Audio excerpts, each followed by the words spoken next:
Okey, Assalamualaikum warahmatullahi wabarakatuh.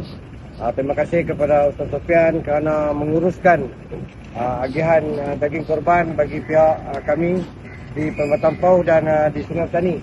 Terima kasih yang tak terhingga dan kita doakan agar korban ini mendapat keberkatan daripada Allah Subhanahu Wa Taala. Terima kasih kepada semua. Sempena ibadah kurban ni saya nak bawa dua ibrah sahaja. Yang pertama adalah melibatkan ketaatan dan kedua adalah kesabaran. Kurban ini berkaitan dengan Nabi Allah Ibrahim dan Nabi Allah Ismail.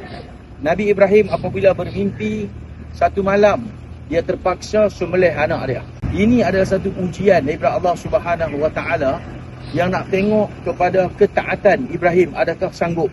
Dia bertanya kepada anaknya, "Wahai anak aku bermimpi yang aku kena potong hang, sembelih hang."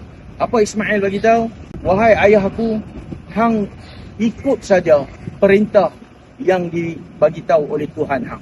Hang akan dapati aku bersabar." Ini nak bagi tahu dua konsep dalam kurban, satu ketaatan, satu kesabaran. Dan pada hari ini insya-Allah kita telah kongsikan rezeki dan kita mohon kepada Allah Subhanahu Wa Taala terima ibadah kurban kita pada tahun 1447 Hijrah. Terima kasih dan kita ucapkan kepada Abah Ki kita terima kasih datang daripada Perda dan juga tim kita daripada Sungai Petani. Semoga agihan daging kurban ini mendapat balasan daripada Allah Subhanahu Wa Taala dan dikategorikan sebagai amal jariah kepada kita semua yang memberi, yang berusaha, yang buat program kurban ini. Semoga Allah berikan amal soleh. Assalamualaikum warahmatullahi wabarakatuh.